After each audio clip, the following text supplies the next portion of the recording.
भगवान के जो महान भक्त होते हैं वो इस जगत में स्वेच्छा से आते हैं और भगवान का कुछ न कुछ कार्य करने के लिए, भगवान का प्रचार करने के लिए इस जगत में प्रकटित होते हैं।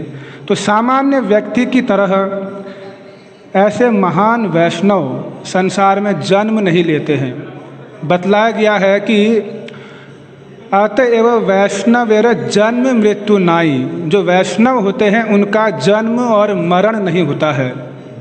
जैसे भगवान के जन्म और कर्म दिव्य होते हैं, जन्म कर्म च मे दिव्यम, तो भगवान के जन्म और कर्म दोनों दिव्य हैं और एक सामान्य व्यक्ति का जन्म और कर्म दिव्य नहीं है।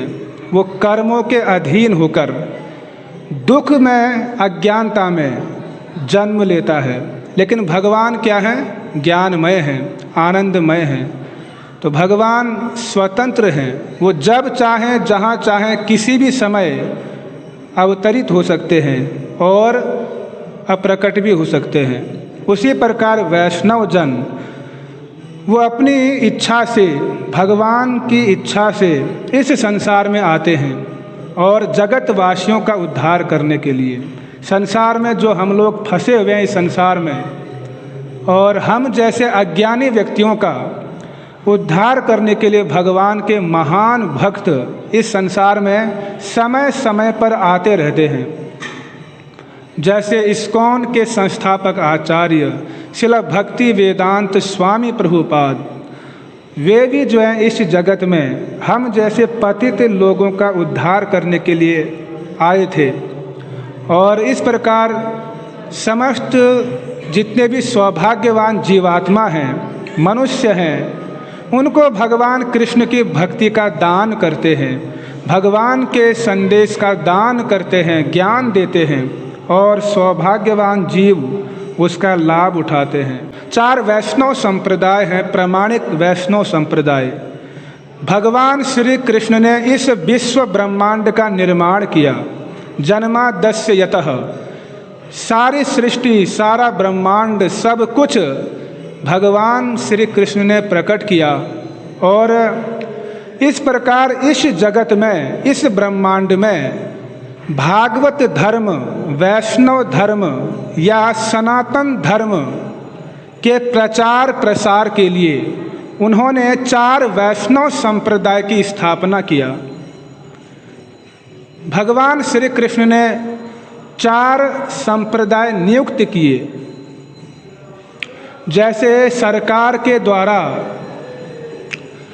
कुछ विशेष संस्थान नियुक्त किए जाते हैं, जैसे IIT एक संस्थान है, ये सरकार के द्वारा मान्यता प्राप्त है।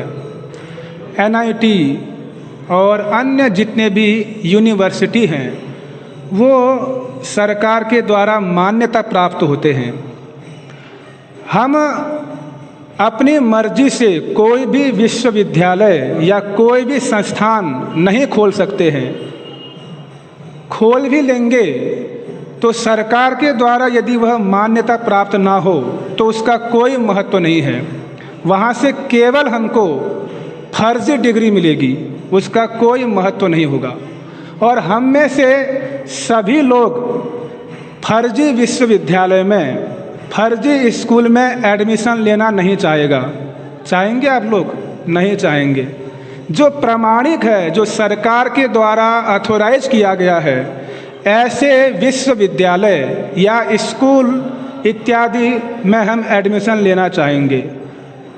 उसी प्रकार धर्म के विषय में जानना हो या भगवान के विषय में जानना हो तो उसके लिए भगवान ने 4 विश्वविद्यालय खोले, 4 प्रामाणिक यूनिवर्सिटी।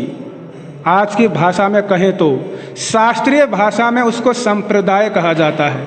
4 प्रामाणिक संप्रदाय भगवान के द्वारा नियुक्त किए गए। इन 4 संप्रदाय में हम किसी भी एक संप्रदाय से जुड़ते हैं या दीक्षा मंत्र लेते हैं, गुरु धारण करते हैं, तो हम ठीक ठीक रूप में भगवान को, धर्म को, सिद्धांतों को अच्छे से समझ पाएंगे और वास्तविक अपना मंगल कर पाएंगे, क्योंकि भगवान के द्वारा वो अथोराइज है।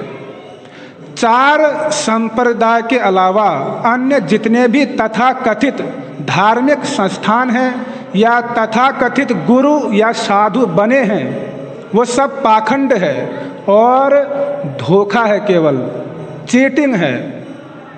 तो पद्म पुराण में ये वचन आता है प्रमाण के लिए। पद्म पुराण में बतलाया गया कि 4 प्रामाणिक वैष्णव संप्रदाय हैं। संप्रदाय विहीनाय मंत्रास्ते निष्फला मताः अतः कलो भविष्यन्ति 4 संप्रदायिनः। श्री ब्रह्म सनका वैष्णवाचिति पावनः 4 कलो भाव्या हृत्यकाले पुरुषोत्तमात्। रामानुजम श्री शिवचक्रे मध्वाचार्य चतुर्मुखः श्री विष्णु स्वामिनम रुद्रो निम्बादित्यम चतुसनः। ये पद्म पुराण का वचन है कि 4 वैष्णव संप्रदाय और उनके कौन कौन आचार्य हुए हैं, उसका वर्णन पद्म पुराण में बतलाया गया। संप्रदाय विहीनाय, अगर संप्रदाय से विहीन होंगे, संप्रदाय में यदि हम नहीं जुड़ेंगे, अपने मर्जी से गुरु स्वीकार कर लेंगे या धर्म को स्वीकार कर लेंगे, तो निष्फला मताः, यानी ऐसा गुरु धारण करना और मंत्र लेना और उस मार्ग पर चलना केवल निष्फल होगा। परिश्रम ही केवलम, केवल परिश्रम, कुछ भी हाथ नहीं लगेगा। जैसे आप फर्जी विश्वविद्यालय में एडमिशन ले लिए, पढ़ाई कर लिया, आपने मेहनत किया, लेकिन कोई महत्व नहीं उसका, आपको कहीं भी नौकरी नहीं मिलने वाली। उसी प्रकार 4 प्रामाणिक वैष्णव संप्रदाय के अंतर्गत यदि हम नहीं जुड़ते हैं तो हम भगवान को प्राप्त नहीं कर सकते हैं, धर्म को नहीं समझ सकते हैं, गुरु को नहीं समझ सकते हैं, साधुओं को नहीं समझ पाएंगे। इसीलिए सच्चा साधु, सच्चा गुरु की पहली पहचान क्या है? जो वास्तविक साधु है, जो वास्तविक गुरु है, उसकी पहली जो पहचान है वो किसी एक प्रामाणिक वैष्णव संप्रदाय से होगा। इन 4 में से किसी भी एक वैष्णव संप्रदाय में वो दीक्षित होगा या उस परंपरा में वो रहेगा। किसी भी साधु को मुहर लगाकर हम साधु घोषित नहीं कर सकते हैं या गुरु या आचार्य के पद पर नहीं बिठा सकते हैं। यदि आपको पीएचडी करनी है, प्रोफेसर बनना है, तो आपको विश्वविद्यालय में एडमिशन लेना होगा, तभी आप पीएचडी की डिग्री या प्रोफेसर बन सकते हैं। अपने मर्जी से नहीं, कोई आपको ऐसे बना दे, ऐसा नहीं होगा। उसी प्रकार साधु आचार्य कौन नियुक्त करेगा? संप्रदाय नियुक्त करेंगे। तो 4 संप्रदाय कौन कौन से हैं? श्री ब्रह्म रुद्र सनका वैष्णवाचिति पावनः, पहला श्री संप्रदाय, दूसरा ब्रह्म संप्रदाय, तीसरा कुमार संप्रदाय और चौथा रुद्र संप्रदाय। ये 4 प्रामाणिक संप्रदाय हैं। श्री संप्रदाय यानी लक्ष्मी जी जिसकी आदि गुरु है। भगवान श्री कृष्ण ने सबसे पहले लक्ष्मी जी को ज्ञान दिया, तो लक्ष्मी जी ने उसी ज्ञान को आगे बढ़ाया, तो इसको कहा गया श्री संप्रदाय।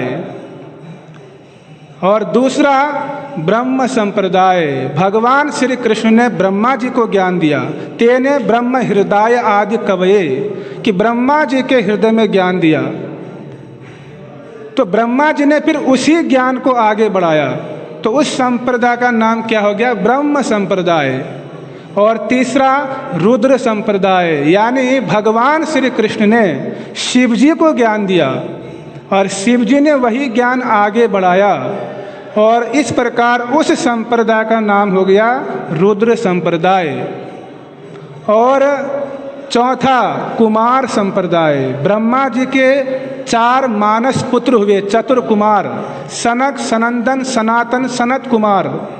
इन 4 को भगवान ने ज्ञान दिया, चतुर्कुमारों को, और चतुर्कुमारों ने वही ज्ञान आगे बढ़ाया। तो इस प्रकार उस संप्रदाय का नाम हो गया कुमार संप्रदाय। तो श्री संप्रदाय, ब्रह्म संप्रदाय, रुद्र संप्रदाय और कुमार संप्रदाय, ये 4 प्रामाणिक वैष्णव संप्रदाय हैं जो अनादिकाल से चले आ रहे हैं। और इसी को भागवत धर्म, इसी को सनातन धर्म कहते हैं। इनके अलावा जो भी धर्म के नाम पर चल रहा है, इनसे हटकर वो सब पाखंड दिखावा और कुछ नहीं है। भले ही वह अपने आप को कितना बड़ा गुरु घोषित कर लें, भले ही वह कितने फेमस क्यों न हो जाए, लेकिन वो केवल व्यर्थ है और कुछ नहीं है। तो अब श्री संप्रदाय, तो श्री संप्रदाय को कलयुग में उसी संप्रदाय को आगे बढ़ाया सर्वप्रथम जगत गुरु श्रीपाद रामानुजाचार्य। कलयुग में प्रथम जो आचार्य हुए श्री संप्रदाय के, वो कौन हुए? श्रीपाद रामानुजाचार्य। तो आज हम श्री संप्रदाय के महान आचार्य जगत गुरु श्रीपाद रामानुजाचार्य के विषय में संक्षेप में चर्चा करेंगे, क्योंकि उनका आज के दिन तिरोभाव हुआ था। आज के दिन उन्होंने शरीर त्यागा था और भगवान के धाम में प्रवेश किए थे। तो चैतन्य महाप्रभु ने श्री रामानुज संप्रदाय से 2 सिद्धांत लिए।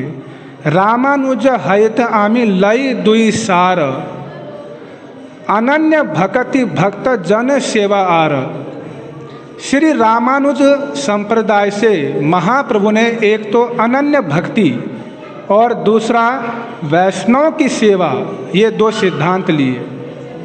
और जगत गुरु श्रीपाद रामानुजाचार्य जी का आविर्भाव 1017 ईस्वी में दक्षिण भारत के मद्रास के निकट श्री महाभूतपुरी नामक ग्राम में हुआ था। कब हुआ था? 1017 ईस्वी में। अभी कौन सा ईस्वी चल रहा है? 2021। तो भगवान ने जो है श्रीपाद रामानुजाचार्य को कांचीपुरम नगरी के समीप भागवत धर्म, वैष्णव धर्म का प्रचार कराने के लिए उनको आविर्भूत कराया, श्रीपाद रामानुजाचार्य जी को। तो कांचीपुरम जो स्थान है उसकी बहुत विशेषता है। सप्त मोक्षदायिनी जो पुरियाँ हैं, अयोध्या, मथुरा, माया, काशी, कांची, अवंतिका, जो कांचीपुरम है वो सप्त मोक्ष पुरियों में प्रधान है। और वहाँ पर शंकराचार्य जी का भी जन्म हुआ था कांचीपुरम में। और मायावादियों का गढ़ भी है वो, क्योंकि शंकराचार्य जी वहाँ आविर्भूत हुए और उन्होंने वहाँ पर मठ भी खोला। तो इसलिए कांचीपुरम मायावादियों का गढ़ बन गया। वहाँ मायावाद का विशेष प्रचार था। और इसीलिए जो कांचीपुरम के राजा थे, चोल राजा, वह भी मायावाद विचारधारा से प्रभावित थे, क्योंकि शंकराचार्य जी वहाँ पर आविर्भूत हुए थे। और रामानुजाचार्य जी के जो पिताजी का नाम था श्री केशव और माताजी का नाम था श्रीमती कांतिमती, और ब्राह्मण परिवार में जन्म लिया। बहुत उच्च कुल के ब्राह्मण परिवार में रामानुजाचार्य जी का जन्म हुआ था। भगवान श्री राम के जो छोटे भाई हैं लक्ष्मण, लक्ष्मण के जैसे गुण इनके अंदर थे, इसीलिए जो है इनका जो बचपन का नाम रखा लक्ष्मण देशिक। क्या नाम रखा? लक्ष्मण देशिक बचपन का नाम था इनका।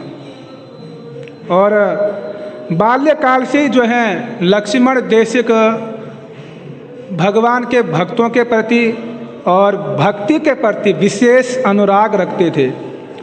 बहुत तीक्ष्ण बुद्धि थी और भगवत भक्ति के प्रति अत्यंत अनुराग था। वैष्णव का संग करने की उनके अंदर विशेष लालसा बनी रहती थी और उनकी सेवा का उनके अंदर, वैष्णव की सेवा का भाव बचपन से ही उनके अंदर भरा हुआ था, जिसका उदाहरण जो है उनके बाल्यकाल में ही देखने को मिलता है। कांचीपुरम नामक एक महान भक्त थे, श्री वरदराज के महान भक्त, जिनका नाम था कांचीपूर्ण, और वे कांची नगरी में रहते थे। कहाँ पर रहते थे? कांची नगरी में। और भगवान वरदराज के एक निष्ठ भक्त थे, अनन्य भक्त थे, लेकिन उनका जो जन्म हुआ था शूद्र कुल में हुआ था। कहाँ हुआ था? शूद्र कुल में। और श्रीपाद रामानुजाचार्य ब्राह्मण कुल में जन्म लिए थे। तो जो कांचीपूर्ण नामक भक्त थे, महान भक्त, वे प्रतिदिन जो है अपने घर से कांचीपूर्ण आते थे वरद राज्य की सेवा करने के लिए। और जब आते थे तो रास्ते में लक्ष्मण देशिक जी का घर पड़ता था। लक्ष्मण देशिक कौन है? किनका नाम है? रामानुजाचार्य जी का नाम। तो मैं रामानुजाचार्य ही बोलूँगा ताकि याद रहे। बचपन का नाम उनका क्या है? लक्ष्मण देशिक। और कांचीपुर आते जाते समय श्रीपाद रामानुजाचार्य जी का घर रास्ते में पड़ता था। तो एक दिन जो है रामानुजाचार्य जी ने मन में विचार किया कि कांचीपुर जो है भगवान वरदराज के महान भक्त हैं, इनकी सेवा करनी चाहिए। सोचिए, बालक हैं छोटे और वैष्णव सेवा के प्रति कितना अनुराग है। इससे पता चलता है कि वे कोई सामान्य व्यक्ति नहीं हैं। बचपन से ही स्वाभाविक रूप में वैष्णव के प्रति प्रीति, भगवान के प्रति प्रीति, तो ऐसे दिव्य बालक कोई सामान्य नहीं। और एक दिन उन्होंने अपने माता पिता को बिना बताए कांचीपुर को अपने घर में बुला लिया प्रसाद के लिए। क्यों? क्योंकि माता पिता को बताऊंगा तो वो संकोच करेंगे, वो तो ब्राह्मण हैं और कांचीपुर जो हैं आने में संकोच करेंगे। इसलिए चुपचाप उनको घर में बुला लिया और इस प्रकार घर में बुलाकर उनको बिठाया, उनका आदर सत्कार किया और चरणों की सेवा की। और इस प्रकार जैसे चरणों की सेवा करते हैं तो कांचीपुर ने जो है अपने वैष्णव गुण प्रकट किए। जो वैष्णव होते हैं वो बड़े विनम्र होते हैं, बहुत विनम्र। कांचीपुर भगवान के महान भक्त हैं, लेकिन कितने विनम्र। उन्होंने कहा कि मैं तो शूद्र कुल में जन्म लिया हूँ, मैं इस सेवा के योग्य नहीं। आप तो ब्राह्मण कुल में जन्म लिए हो, आप मेरी सेवा क्यों कर रहे हो? ऐसा अपराध आप मत कीजिए, मैं तो निम्न कुल में जन्म लिया। तब देखिए वहाँ पर श्रीपाद रामानुजाचार्य कितना महान सिद्धांत प्रस्तुत करते हैं। वे कहते हैं कि हे कांचीपुर जी, वैष्णव कभी शूद्र नहीं होते हैं। बचपन में इतना श्रेष्ठ वचन कहते हैं कि वैष्णव कभी शूद्र नहीं होते हैं। वैष्णव तो ब्राह्मणों के गुरु होते हैं और ब्राह्मणों के विशेष पूजनीय होते हैं वैष्णव। यहाँ तक कि भगवान वैष्णव के अधीन हो जाते हैं। भगवान वैष्णव को अपने मुकुट पर धारण करते हैं। इसीलिए मेरा विशेष कर्तव्य है कि मैं आपकी सेवा करूं। छोटे से बालक लक्ष्मण देशिक कितना बड़ा सिद्धांत प्रस्तुत कर रहे हैं। और इस प्रकार उन लोगों के मुख पर विशेष तमाचा देते हैं। तथाकथित मायावाद या स्मार्त ब्राह्मण पर विशेष रूप से वो तमाचा दे रहे हैं कि जो लोग कहते हैं कि ब्राह्मण जन्म से होता है, कर्म से नहीं। ब्राह्मण कितना भी गलत कार्य करे वो पूजनीय है, जिनका ऐसा सिद्धांत है। और भगवान का भक्त अगर निम्न कुल में जन्म लिया है तो वो पूजनीय नहीं, वो गुरु बनने योग्य नहीं। ऐसा स्मार्त ब्राह्मण और मायावादियों का विचार रहता है। लेकिन श्रीपाद रामानुजाचार्य ने इसका खंडन किया। और ऐसा ही हम चैतन्य महाप्रभु की लीला में भी देखते हैं। चैतन्य चरितामृत में वर्णन आता है, जब श्री अद्वैताचार्य जी के घर में नामाचार्य शिला हरिदास ठाकुर जी आए थे। श्राद्ध के समय सबको निमंत्रण दिया अद्वैताचार्य जी ने, ब्राह्मणों को बुलाया और शिला हरिदास ठाकुर को भी बुलाया। और हरिदास ठाकुर कितने विनम्र कि वो घर के दरवाजे के बाहर बैठते हैं और अद्वैताचार्य जी से निवेदन करते हैं कि मैं अंदर आने योग्य नहीं, मैं तो यवन कुल में जन्म लिया, मेरा अधिकार नहीं, अंदर तो चतुर्वेदी ब्राह्मण बैठे हैं, द्विवेदी ब्राह्मण बैठे हैं, अगर वो मेरा स्पर्श कर लेंगे तो वो अपवित्र हो जाएंगे, इसीलिए मैं अंदर आने योग्य नहीं, मैं यहीं विराजमान रहूँगा, यहीं बैठूँगा। तो श्राद्ध कर्म पूरा हुआ तो अंत में जब भोजन कराने का समय हुआ, ठाकुर जी को भोग लगाया और जब प्रसाद वितरण का समय आया तो श्री अद्वैताचार्य जी ने सबसे पहले नामाचार्य शिला हरिदास ठाकुर जी को भगवान को अर्पित प्रसाद प्रस्तुत किया। और इस प्रकार जितने ब्राह्मण थे वो सब लोग आपस में बिगड़ गए। अद्वैताचार्य ब्राह्मण हैं, अल्पज्ञ भी नहीं है, फिर ये ऐसा शास्त्र विरुद्ध कार्य क्यों कर रहे हैं, आपस में कानाफूसी करने लगे। और इस प्रकार उन्होंने अद्वैताचार्य जी का विरोध किया कि आप इस यवन को क्यों खाना खिला रहे हो, क्यों प्रसाद खिला रहे हो, हम ब्राह्मण बैठे हैं यहाँ पर, हमको क्यों नहीं खिलाते, हमारा अपमान किया आपने उचित नहीं किया हमको बुलाकर। तब अद्वैताचार्य जी को देखिए उन्होंने क्या कहा कि जो नामाचार्य हरिदास ठाकुर जी हैं इनका भगवान के प्रति विशेष प्रेम है, ये भगवान के महान भक्त हैं और इनको भोजन कराने से करोड़ों करोड़ों ब्राह्मणों को भोजन कराना हो जाएगा, केवल इनको मात्र भोजन कराने से।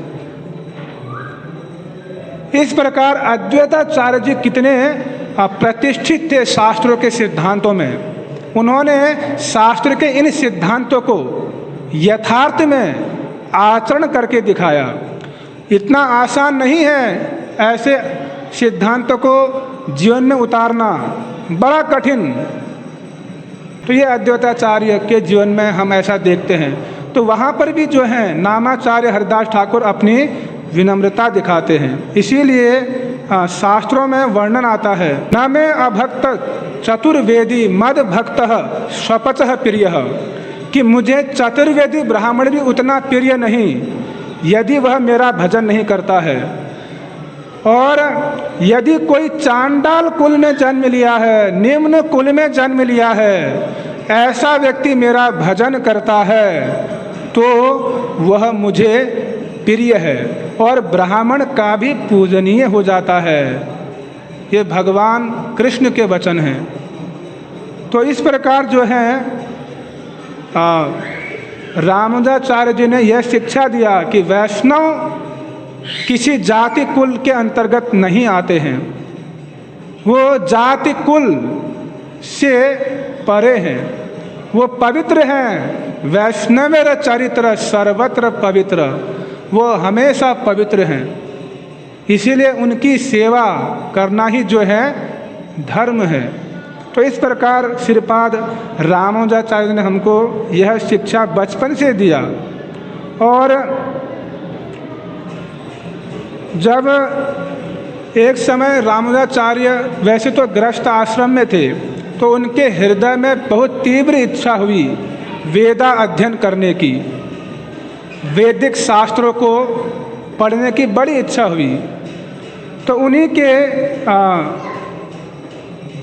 ग्राम में एक गुरु रहते थे जिनका नाम था यादवाचार्य। मायावादी थे, अद्वैतवाद सिद्धांत के अनुयायी थे यादवाचार्य जी।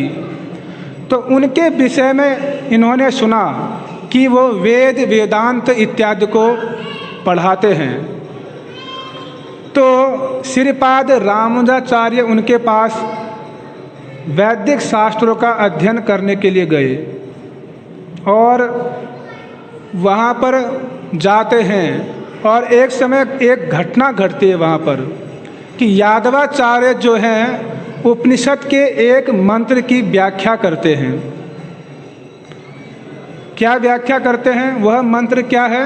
तस्य तथा कप्यासम पुंडरीकम एव अक्षिणी, यानी उपनिषद मंत्र, छांदोग्य उपनिषद में ये मंत्र देखने को मिलता है। तो यादवाचार्य के अन्य शिष्यों ने पूछा कि गुरु जी इसकी व्याख्या कीजिए, कि कप्यासम शब्द का अर्थ पूछा कि इस मंत्र में जो ये कप्यासम है इसका क्या अर्थ है। तो यादवाचार्य द्वारा कप्यासम की व्याख्या किया गया। उन्होंने क्या व्याख्या की? कपिर आसन। कप्यासम का अर्थ क्या? कपिर आसन, अर्थात वानर के पिछले भाग की भांति लाल। क्या अर्थ हुआ? वानर के पिछले भाग की तरह लाल, ऐसा उसका अर्थ किया। जब इस प्रकार का अर्थ सुना श्रीपाद रामानुजाचार्य जी ने, तो उनके नेत्रों से जो है आंसुओं की धारा बहने लगी। और जब रोने लगे रामानुजाचार्य, तो यादवाचार्य क्रुद्ध हो गए, क्रोधित हो गए और पूछा कि तुम क्यों रोते हो? तुम जो है इस मंत्र के अर्थ को सुनकर क्यों रो रहे हो? क्या मैंने कोई गलत व्याख्या किया? यदि मैंने गलत व्याख्या किया है तो तुम जो है सही व्याख्या करके दिखाओ, ऐसा यादवाचार्य जी ने कहा क्रुद्ध होकर।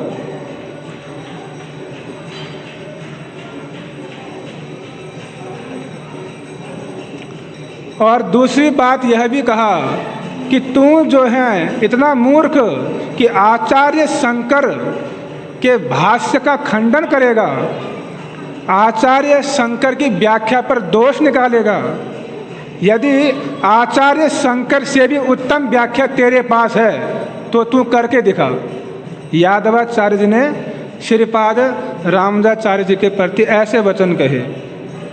तब रामानुजाचार्य जी ने कप्यासम शब्द की व्याख्या किया। क्या व्याख्या किया? कम जलम पिबति इति कपिः सूर्य विकसनार्थ, ऐसा व्याख्या उन्होंने किया। अर्थात इसका अर्थ क्या हुआ कि उस आदित्य मंडल में मध्य स्थान में भगवान विष्णु के दोनों नेत्र सूर्य के द्वारा विकसित कमल की भांति लाल हैं, ऐसा उन्होंने व्याख्या किया। कम जलम पिबति इति कपिः, अगर सामान्य भाषा में कहें तो भगवान श्री हरि, भगवान श्री विष्णु की जो आँखें हैं, जो नेत्र हैं, वो कमल के समान लाल हैं, ऐसी उन्होंने व्याख्या की। और यादवाचार्य ने क्या व्याख्या की? बंदर के पिछले भाग के समान लाल हैं। बताइए कितना बड़ा अपराध है भगवान के प्रति कि भगवान के नेत्रों की तुलना बंदर के पिछले भाग से किया जा रहा है। बहुत बड़ा अपराध। और इस व्याख्या को, इस अपराध को देखकर रामानुजाचार्य रोने लगे थे। तो उन्होंने फिर ऐसा उचित व्याख्या किया, बहुत ही महत्वपूर्ण, बहुत ही सुंदर व्याख्या की। जब यादवाचार्य जी ने रामानुजाचार्य के मुख से इस प्रकार का अर्थ सुना तो उन्होंने बोला ये तो मुख्यार्थ नहीं है, ये गौणार्थ है, ऐसे टाल दिया। ये मुख्य अर्थ नहीं, ये गौण अर्थ है। किंतु वो भीतर ही भीतर समझ गए कि ये बालक जो है कोई सामान्य नहीं है।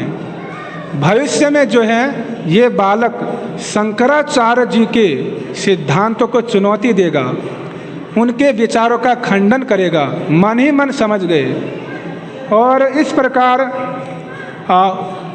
वहीं से जो है उनके मन में ईर्ष्या और द्वेष का भाव उत्पन्न हो गया। तब से अब शिष्य गुरु के विचारों का खंडन करे तो ये तो गुरु को कैसे सहन हो सकता है। जो यथार्थ गुरु नहीं है वो तो कदापि सहन नहीं कर सकते हैं। तो इस प्रकार उन्होंने तब से ईर्ष्या उनके प्रति करना शुरू किया। एक घटना और घटी कांचीपुरम में ही। वहाँ के राजा के दरबार में जो राजकुमारी हैं उनके शरीर में प्रेत प्रवेश कर गया। क्या प्रवेश कर गया? प्रेत, ब्रह्म राक्षस प्रवेश कर गया। अब उन्होंने सुना कि यादवाचार्य जो हैं मंत्र उच्चारण में, शास्त्रों में बड़े निपुण हैं, इसलिए उन्हीं को बुलाता हूँ, उनसे मंत्र उच्चारण करा के इस ब्रह्म राक्षस को भगाऊंगा। राजकुमारी को ये प्रेत क्या कर रहा है? कष्ट दे रहा है। तो यादवाचार्य जी को बुलाया गया उस राजसभा में। तो वहाँ पर यादवाचार्य रामानुजाचार्य को संग में लेकर गए अपने साथ और उस सभा में गए। वहाँ पर जब पहुँचते हैं तो मंत्र उच्चारण करते हैं, तो मंत्रों से कोई फर्क नहीं पड़ रहा है। ऊपर से उस राजकुमार के अंदर जो प्रेत प्रवेश किया है वह अचानक बोल उठा कि ये जो यादवाचार्य है ये पिछले जन्म में छिपकली था। ऐसे अपमान किया। क्या बोला? इसका मंत्र मुझ पर काम नहीं करेगा, ये तो पिछले जन्म में क्या था? छिपकली। वो तो इसने वैष्णव का उच्छिष्ट खाया, तो इस जन्म में ब्राह्मण कुल में जन्म हो गया। ऐसे जो है उनकी क्या की? हंसी उड़ाई, अपमान किया। यदि आप लोग चाहते हो कि मैं इस राजकुमार के शरीर से चला जाऊं, तो मेरी मुक्ति का एकमात्र उपाय है कि यादवाचार्य के संग में जो ये बालक है लक्ष्मण देशिक यानी श्रीपाद रामानुजाचार्य, इनके चरणों का जो जल है वो मेरे ऊपर छिड़क दीजिए। तो इस प्रकार मेरी क्या हो जाएगी? मुक्ति भी हो जाएगी और मैं राजकुमारी के शरीर को छोड़ दूंगा। तब वहाँ पर ऐसा ही किया गया। रामानुजाचार्य जी के चरणों के जल को जो है छिड़का गया राजकुमारी के ऊपर, और वो प्रेत इस प्रकार क्या हो गई? चली गई, मुक्त हो गई। तो अब जो है भरी सभा में दूसरी बार यादवाचार्य जी का फिर से अपमान हुआ अपने शिष्य के सामने, और शिष्य का अपने से ज़्यादा सम्मान देखकर वो और भी ईर्ष्या से भर गए और भी द्वेष से भर गए, और इस प्रकार वहाँ से अपने वापस आश्रम में लौट आए और आश्रम में लौटकर अन्य शिष्यों से विचार विमर्श करने लगे कि ये जो लक्ष्मण देशिक है ये बड़ा खतरा है, ये आचार्य शंकर के सिद्धांतों को खंड खंड कर देगा, इसीलिए इसको मारना ही उचित है।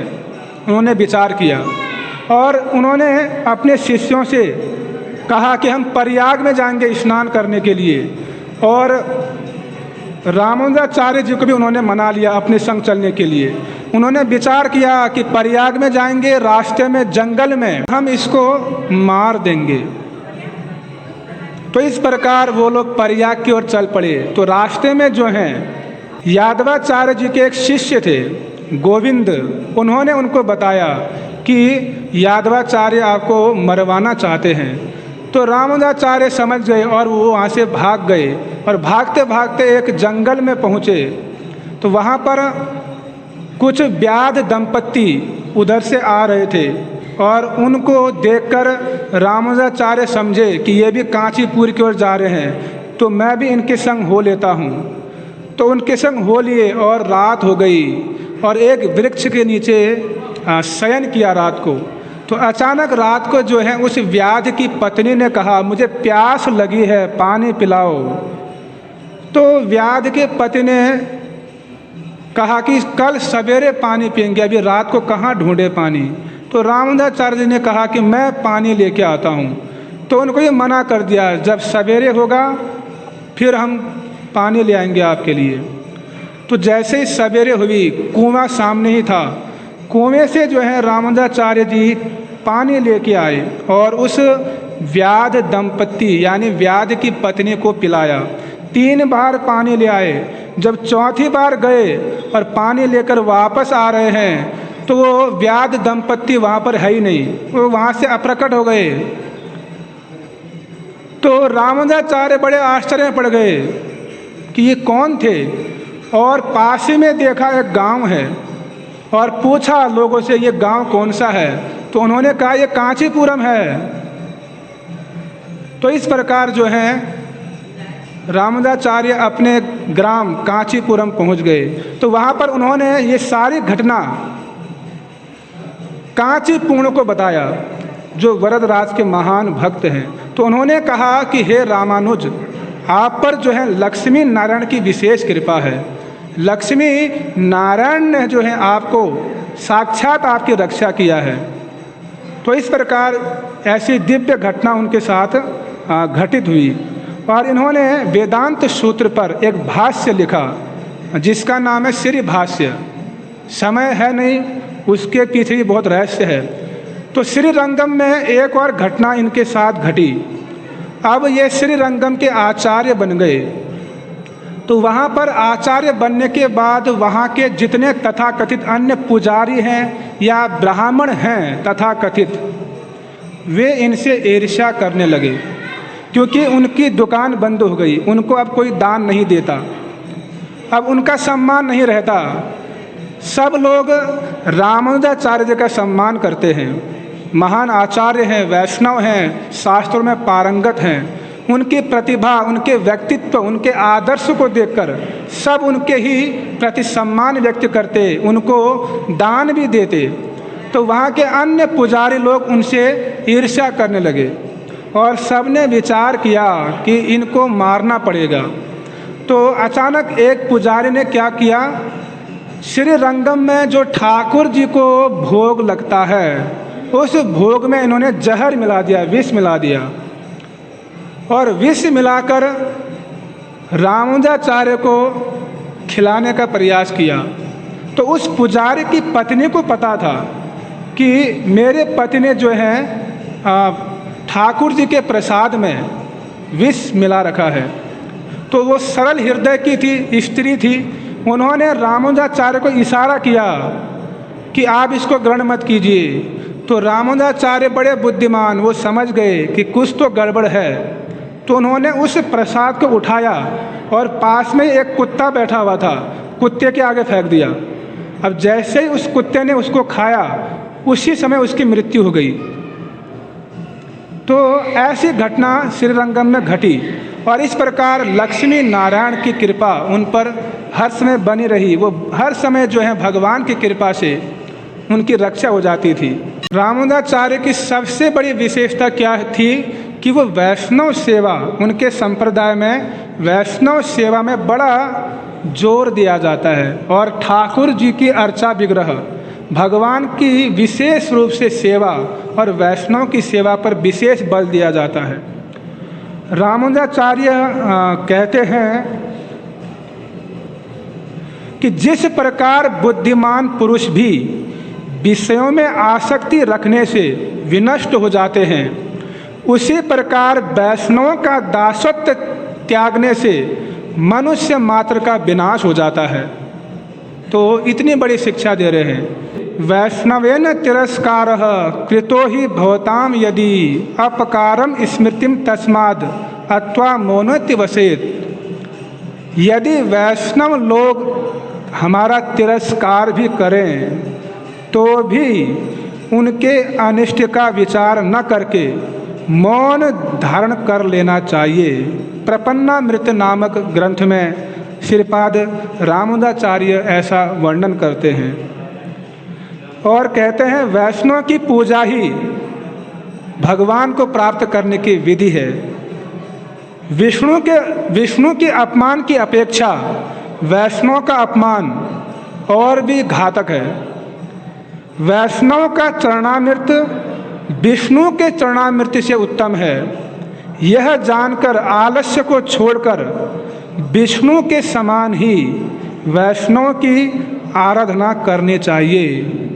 तो वैष्णव सेवा में विशेष रूप से रामानुजाचार्य जोर देते हैं।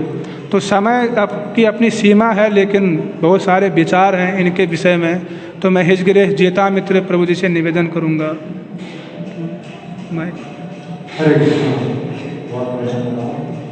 तो आज बहुत ही पवित्र दिन है और प्रभु जी ने बहुत अच्छी प्रकार से श्रीपाद रामानुजाचार्य के चरित्र का वर्णन किया।